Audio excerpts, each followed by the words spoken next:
From one neighbor to another, WCTE PBS is here for you. Coming up next is Live at 5 on WCTE PBS and its streaming platforms to provide updates on communities throughout Central Tennessee. Good afternoon, and thank you for joining this Live at 5. I'm Avery Hutchins. We have a great lineup today. We're going to kick it off with Bryce McDonald from the Cumberland County Playhouse. Bryce, are you there? I'm here. Fantastic. So, Bryce, you are not new to the Upper Cumberland. Just give our viewers just a quick little glimpse to your journey, as you've moved through from high school into your role today. Can you do that quickly? I sure can. I'll try to do it as quick as possible. Okay. I grew up in Livingston, Tennessee. I'm an Overton County native. I went to high school at Livingston Academy, and all through high school and through middle school, I was involved in any sort of drama theater activity that you could find, from church plays to on the stage at the mini theater at LA. And then I started coming to the Playhouse when I was in middle school on a school trip. And I kind of fell in love and made it my goal that I wanted to be there. And I just kept working as much as I could. I auditioned when I was 18 for an internship and was lucky enough to get it with the Cumberland County Playhouse. Wow. And I stayed from 18 until 29, working my way up from everything from a dancer to a tumbler to an assistant to working as a stage manager, and then becoming the assistant to the producing director at the time, Jim Crabtree. Wow. And at 29, I had a little mini midlife crisis, one might say, and decided I needed to do something else. So I asked Jim's permission to leave and to move to New York just to try it, to see what it was like.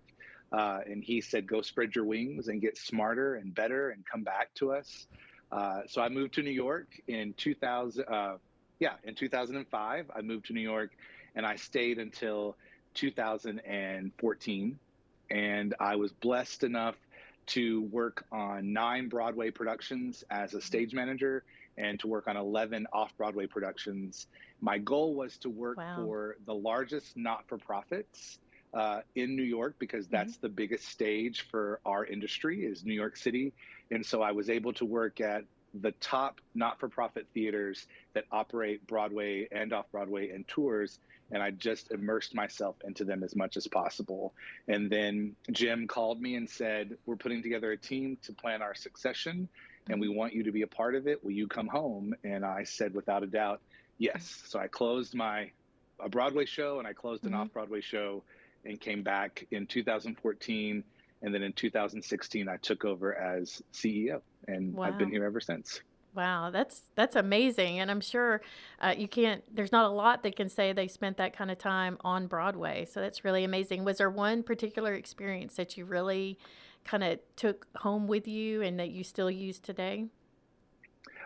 Yes. And it's several experiences kind of combined into one. I worked at a lot of theaters that brought in a lot of stars, what we would call movie stars, and they headlined the shows. And so I was kind of the star whisperer. A lot of my jobs as the stage manager was to be with them, to take care of them, as well as keeping the show moving forward. And I really learned about how important it is with the way you treat people. I worked with some amazing performers, and the show was better because they treated everyone with respect from the top to the bottom. One of them is, her name is Apatha Murkison. People may know her from Law and Order. She was Lieutenant Van Buren on Law and Order. I made my Broadway debut with her. Wow. And you could not find a woman she knew every person's name, from the doorman to the janitor to every actor. She invited people over to her home, the entire company, every Sunday, and made for them dinner and opened her home. And literally no one could behave badly when she's in the room, because she's the star of the show. The whole thing, her name's above the title. And she treated everyone as if they were friends for 20 years and family. And to this day, she still reaches out to us and says, happy birthday, Merry Christmas, Happy New Year, how's your theater, proud of you. And that always sticks with me, that it starts from the top and you've got to share the love and you've got to treat everybody equally. Wow, that's what a great role model for you to kind of mentor all those years and be able to bring it back to the Cumberland County Playhouse. So tell us, about the crab trees. I mean, most everybody that's from the Upper Cumberland knows about the Cumberland County Playhouse and kind of its beginnings, but you've celebrated a 50th anniversary. There was a documentary done that WCTE participated in called Bright Lights, Little City. Tell us a little bit about that and how people can find that documentary. Well, the documentary you can buy in our gift shop here in the lobby. You can also call into our box office and we can send one to you. I believe you can still get one also through PBS, correct, Avery? You can still get one through PBS. The crab trees, we should not be where we are. We're in our 57th year. This January marks our 57th year. We should not be here. The Crabtrees, Paul and Mary, were two New York stars who were directing and dancing and modeling and being involved in Broadway shows, directing Broadway shows. They had been in different theaters all over the East Coast and even the West Coast. And he had written for TV shows. He wrote for Bonanza and My Three Sons. And he was just this music man of theater. And his wife was this stunning, beautiful dancer and wonderful woman. And her family is in Cumberland County. And after a show called The Loretta Young Show that he wrote for closed out in LA, shooting for television, it got replaced. And she said, we got to go visit my mom. So let's go to Crossville and just sit down for a year, put the kids in school, you write a book, I'm going to spend time with my family, and then we'll pick up what we're going to do. And somebody in the school system knew who Paul was and said, we do not have an arts program in Cumberland County. Will you do something? And he said, sure, why not? So he started a creative writing class, and he just did what theater people do. And he said, I got kids, it's the end of the year, let's put on a show.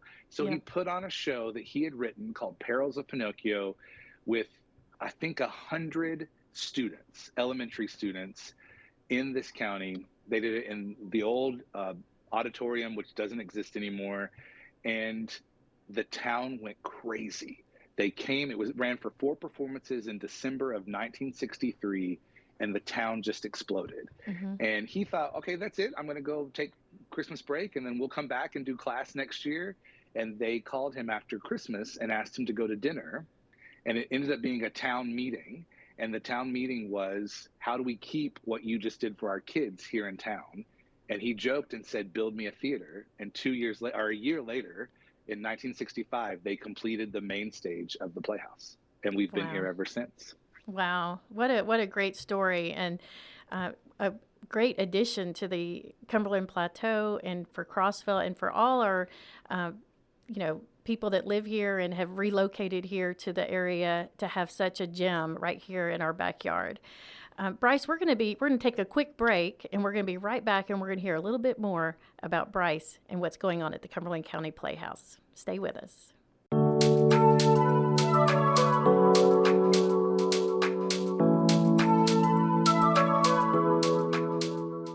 She has been a hit through every decade in which she has worked in our business. Betty White. Betty White. Betty White. Betty White. Betty White, ladies and gentlemen. Watch My Story, only on PBS.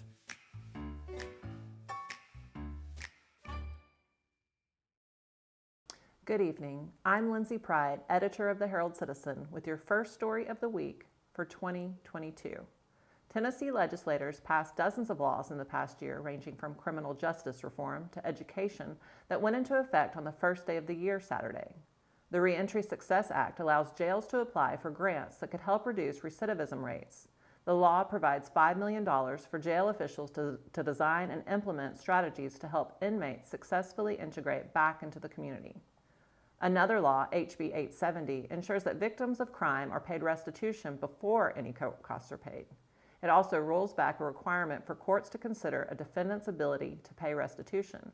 Courts will still be able to consider a defendant's financial situation and judgments for restitution, but they won't be required to do so.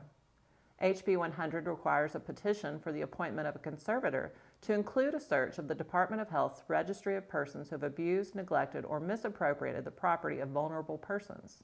It also requires a search of the National Sex Offender Registry. The 2021 Precious Cargo Act establishes procedures for certain citizens with intellectual or developmental disability or medical conditions to communicate with law enforcement and first responders. People with disabilities will be able to register with the state when they apply for or update their car registration. That notification will be recorded in the Tennessee Vehicle Title and Registration System database, so a police officer would be notified when they run a plate. HB 16 establishes a process for school districts to enable a teacher to remove a student who causes repeated disruptions. Once the disruptive student is disciplined, principals can use their discretion to send them back into the classroom or permanently remove the student. HB 752 increases the number of dual enrollment courses to help high school students earn college credits paid for by the state from 2 to 4, and HB 1351 authorizes an intercollegiate athlete at a 4-year public or private institution of higher education in Tennessee, other than an institution of higher education governed by the Board of Regents of the state university and community college system, to earn compensation for the use of the athlete's name, image, or likeness under certain conditions. Read more about the new laws taking effect this year at herald-citizen.com or in the Wednesday print edition. Thank you and good night.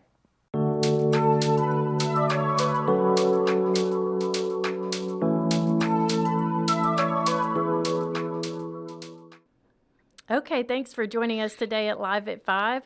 We are speaking with Bryce McDonald for the Upper Cumberland or Cumberland County Playhouse, a theater group here in the Upper Cumberland. Bryce, I don't know that I mentioned, but Happy New Year. Happy New Year to you. I just kind of jumped right into our interview, and I was like, wow, just so excited to hear everything that's going on there. If you've just now joining us, we've been talking about the history of the Playhouse and Bryce's path and how his journey has taken him from Overton County all the way back to Cumberland County and via New York City. So, Bryce, I just would like to continue talking about what's going on at the Playhouse, and maybe you were talking about the mission and the reasons why the Playhouse originally started and how it got started. But your mission is theater that touches hearts, opens minds, and changes lives. Tell me a little bit about that. How did that come about? Well, we especially, oh my gosh, this was something we came up with when we took over as this new management team in 2016. And for each of us, it was very personal because this theater alone, the Playhouse, all of us that came back to be the first generation of non-Crabtrees to run this institution in 50 years, talked about how it changed our lives. It opened our minds to new worlds, better opportunities, and it touched our hearts because I'm working with people that I've known for 25 years because we all started when we were 18 and 19 in a program that the Crabtrees created for us.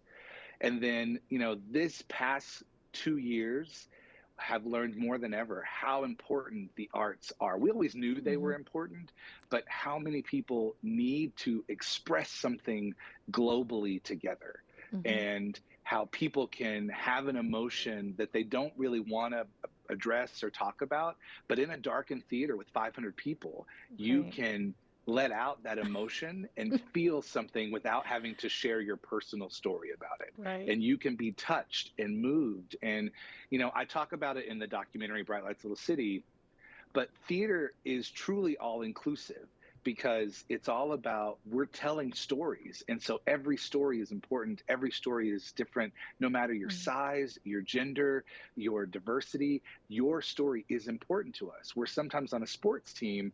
If I can't run as fast as the next guy next to me, I'm going to sit on the bench. In the theater, I don't care if you can run fast or catch the ball. I want to tell your story. Yeah. And I think sometimes people need that. And, I grew up in a home of 2 brothers who were very sports-minded and athletic. That was not my path. This place gave me a path that made me feel the same things that they felt being on the ball field. And so theater can truly touch and change a child's lives. It can change and touch an adult's life. And we can tell stories in the Upper Cumberland that some of our audiences would never be open to or see and they trust us because they're seeing it on stage. And it's the same thing what PBS does with its mission. We at PBS bring diversity into their homes that they would never see in our community, and that's what the theater is about. Absolutely. And you've been doing this for 57 years now at the Cumberland County Playhouse. So, as we're getting ready to wrap this up, and I could talk to you all day, probably, Bryce, and our viewers would love to hear, all the amazing things that you're doing there in Cumberland County. But is there a way, or can you give us a little sneak peek of what we're looking at for 2022 at the Playhouse?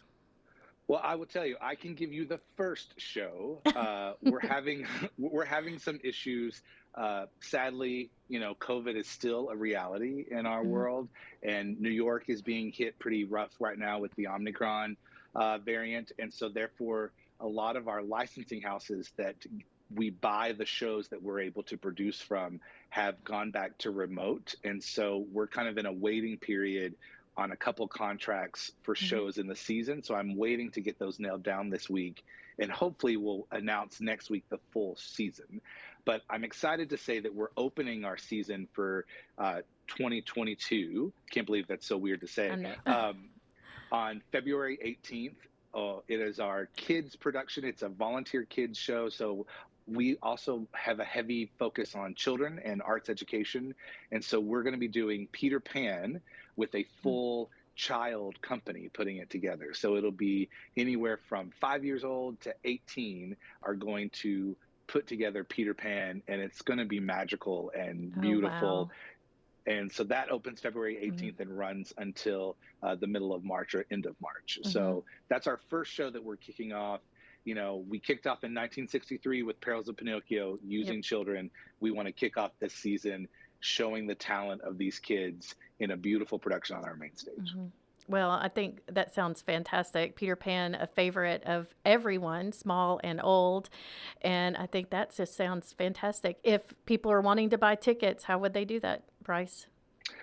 The best way to do it is to call our box office, which is 931-484-5000, and talk to a ticket clerk who can help you with your tickets. Or you can also purchase tickets online at ccplayhouse.com.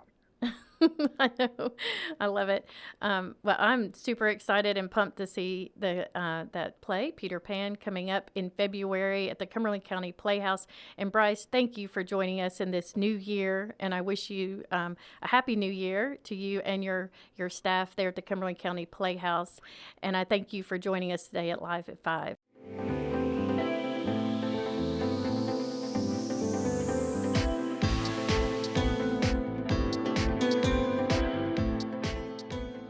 Welcome to your PBS Passport Update. I'm Josh Deepin with WCTE PBS. This month we have no shortage of long-awaited season premieres. All Creatures Great and Small returns for its second season this Sunday, January 9th at 8 p.m. Central Time.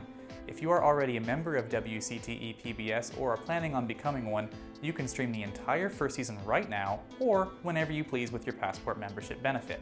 In addition, starting on January 9th, you can watch every single episode of All Creatures Season 2 only on Passport instead of waiting around for broadcast every Sunday. For the mystery lovers, Vienna Blood also returns for its second season premiere right after All Creatures at 9 p.m. Central. Set in the illustrious backdrop of Austria's opulent capital, the show follows Max and Oscar as they investigate the death of a Hungarian countess. As with All Creatures, you can watch all of Season 1 on Passport right now and all of Season 2 the night of the premiere. Finding Your Roots Season 8 premiered for broadcast on January 4th. Stream full episodes of past seasons now with PBS Passport. Episodes of Season 8 will be available with PBS Passport soon. Other programming available only with Passport includes the 5-part miniseries Nova Universe Revealed, as well as specials focusing on black holes and the Big Bang. If you are interested in becoming a member of WCTE PBS to receive the added benefit of Passport, you can do so by scanning the QR code below using your smartphone or by going to wcte.org/passport. We want our members to enjoy the digital content WCTE PBS has to offer to the Upper Cumberland region and to enjoy the additional content that may not air on television or that you may have missed. Make sure you stay tuned for the next Passport update. Till then, I'm Josh Deepin. Have a great weekend, stay safe, and welcome back to this Live at 5, and thank you for joining us today. I'm Avery Hutchins. I have a new guest with me. So excited that Diana Baranowski has joined us for this segment of Live at 5. Diana, Happy New Year. Thank you. Happy New Year to you too. I know, I can't believe we're already into 2022. Do you have any great new resolutions? I don't have any new resolutions other than just stay happy, stay healthy. Stay healthy. I think that's a really good one. You and your husband Derek are a longtime philanthropist here in the Upper Cumberland. You are known for your generous donations, your hard work, rolling up your sleeves, kind of getting the job done. I know you've been a tremendous support for WCTE. You sit on the WCTE board of directors and the executive committee. So you are just a busy, busy person. Yes, I've been involved with the TV station for about 37 years now, on and off in different capacities. Yeah. Wow. Do you remember the first time you volunteered? I remember the very first time I volunteered. It was for the very first Channel 22 live auction. It was 3 days. Wow. My mother-in-law was involved, and they were lacking people to come help at the drama center, so she called my husband and I up. And we just showed up and been supporters ever since. So. What was your role at the first TV auction? We worked as a runner, as a board writer, and then after that I graduated into being an announcer, an auctioneer. Then we at that time it was run by volunteers, and about 5 years into the TV auction, as a way to draw more volunteers into the drama center, I took it upon myself to recruit food from local restaurants to feed all our volunteers during the TV auction. So you started that. I started that. I hear from volunteers all the time. They're like, "We love the food at the Great TV Auction." Yeah. I'm like, really? I like the money, but Yeah, and also too, my mother-in-law at the time, she saw what was lacking as far as some construction pieces, and she just she was very quiet in getting things done. And the next night of the TV auction, the stuff just showed up, and to date, they're still using them. So yeah, well. That firehouse board, I think we still have around. Yeah. Of course, most people watching this would know that the TV auction has made some transitions over these last couple of years, just due to lots of media changes and how we broadcast and ways that people actually want to bid on items. They want that flexibility. So we have moved to an online auction, and we will be having one this year. It'll kick off the end of May and be that first 2 weeks in June. So good. Well, I'm excited. I'm excited to be back and be involved with it. Absolutely. It's still our #1 fundraiser for the station. Well, Diana, the auction has changed so much in the last 38 years that we've been having it, and people know now that it's an online auction. It's still very important to our community. It's important to the station that we're able to raise those funds. It's still our #1 fundraiser. But something that came out of last year's auction is that you had a very special quilt that was on the auction, and we were able to auction it off, and there was actually a little bidding war on that quilt, and then the person who didn't get it came to you and said, "I didn't get the quilt, but I want a quilt." And so you came up with a really great concept of how you can help these nonprofits in the community and also get these quilts out to people that want them. Well, since COVID started, I used to be a world traveler. COVID started, it cut my traveling back to zero, and I needed something to occupy my time, so I started making quilts, and to date, I just finished my 100th quilt. Wow, congratulations. Most of my quilts a year ago went to relatives. I made them all for my nieces and nephews and sisters and brothers and stuff. And other people I would post my quilts on Facebook, and people started contacting me about buying my quilts. And I didn't really want to sell them. I mean, it was just a hobby. So what I decided to do was, for those people that really wanted my quilts, I have asked them that they would donate the cost of the quilt, not my labor, just the materials and the actual quilting, that I would give them the quilt in exchange for them to donate to a nonprofit. That's so generous. So far this year, probably about 15 quilts have been given away, and those proceeds have been donated to nonprofits. That's fantastic. So what I brought today with me are 3 quilts that have not been spoken for, so these are available. So if someone is watching tonight and they love one of these and they would like to contact you, they should message you on Facebook? On Facebook. Okay. Mhm. Okay. Or you can reach out to WCTE here at the station and we'll help you, help get you to Diana to make a donation Yes. to a nonprofit.